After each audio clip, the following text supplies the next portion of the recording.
because I wanted to give my, Oh, I think it's an interesting chat anyway. Like, I mean, you do the best I dinner. Yep.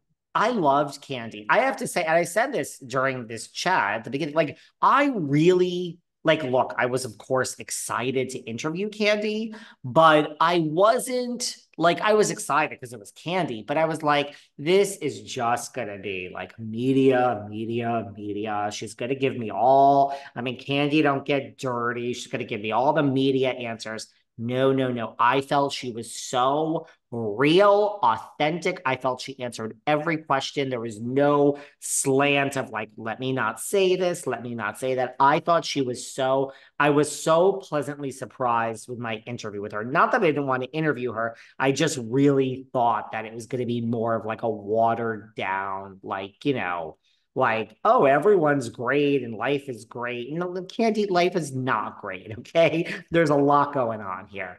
But so she was great. Look, I think that all of that is true. I think, look, Andy loves her. Did you see Andy's send off of her? Oh my God, she's the GOAT. She's the greatest of all time. We love, yeah. I mean, and I think you got this out of Candy, or maybe you had always revealed this, but one of the reasons Andy loves Candy so much is she's never once asked for an edit, ever. She's never bitched about you portrayed me like this. You did. Candy goes to work.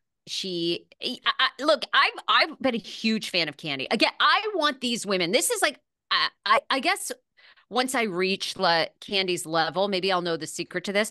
I always want these women to just sashay to almost a Shark Tank like show where they help businesses and teach you the secrets because Candy to me, I just think she's outgrown it. She's made Todd so successful and I know Todd was a successful cameraman prior, but she's such a brand. She's so Not I a want to several know. $1 million, $20 million worth cameraman. Really, correct, correct. It wasn't a $20 million cameraman until Candy came along. Yeah.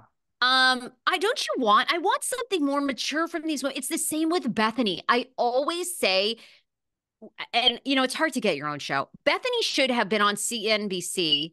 Is that what it is? But she I tried know. all that shit. She No, tried but that with not Mr. Kevin. Oh Wonderful. no, ditch fucking Kevin. No, this is the Oh, I problem. see. Get rid of Kevin. She should have had a talk show style where she was bringing on investors, stock people. It was almost like Bar Rescue, giving them tough love slash Larry King. The You show, want her to do like a Hell's Kitchen with Gordon Ramsay. She wanted her to do like a Tabitha Salon takeover, Tabitha's but takeover. like with like real businesses, and then mix it up with like market stuff. But and stop talking about yourself. You can mix in an antidote here and there, but it's what David Yontef taught me when you do interviews. Nobody fucking wants to hear about the host. They want to hear about your guest. Bethenny cannot shut the fuck up. If she could, she would have a rock star TV show. I want that show I mean, it could run at 1 in the morning. I want her going to hear a business evaluate, not with Kevin O'Leary. No one gives a shit about Kevin. Bethany is the star, and let her do what she does best, which is business and this lack of emotion because she grew up with terrible parents. Lean into that. But we cannot, she cuts her nose off, spite her face. And then we have to listen to all this foolishness about, oh, I'm so rich and I know billionaires and Dave Portnoy Kevin? should do this or whatever. It's like, no, go in and actually help people, give people your knowledge, and then shake them when they won't take it until they get it. And then let's follow up. Can the Bethany magic work? But she can't. Look, probably nobody would give her that show. And no, like but that's where we want to see her. That's where I want to see Candy. I love Candy. It's like Kris Jenner. I don't care about the Jenners anymore, unless like Excuse me? If Kim and Chris were doing a business show and a marketing show and showing you that, I would watch. That's compelling. I'd I don't, watch every second of what Kim Kardashian would teach me about marketing. Are you fucking kidding me? and I know they don't want to give away their playbook because that's why they're billionaires. But now you've done it. You're a billionaire. Bethenny, you're worth $200 million. Like, okay, stop this foolishness of trying to be a wannabe housewife and lean into. I'm already a $200 millionaire or 200 worth 200 million. I'm going Is to do that this really how show. much she apparently is worth these days? I don't know. I don't I care. don't Even if think she's so. worth 50 million, she's worth more than 98% of the people in our country. That's true. Lean into that. You don't have to be Mark Cuban. I mean, she could have one hell of a YouTube show, of a TikTok show, of a and you could produce it cheap. I mean, Bethany, call me. I know I've said nasty things about you, but I would help you. She wouldn't take my advice. But anyway, I agree with all of that. She's not going to call you. You have said horrible things about her. Call her anyway, Bethany, and she won't take your advice. You are absolutely right. No, okay, thank you for the morning rant. I understand what you are saying about Miss Frankel.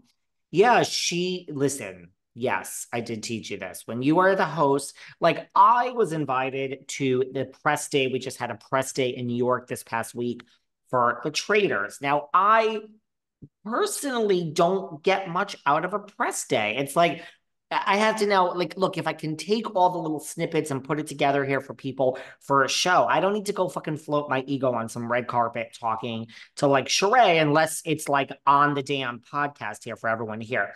The point is, when I was putzing around on fucking Instagram, these interviews from these people that did it, we don't need to mention anyone in particular. I was listening to some of these people and I'm like, oh my God, shut up. Shut up. Nobody cares about you bonding with the fucking person you're interviewing. That is what I taught you. That is what I teach everyone when you interview. Ask the question and shut the fuck up.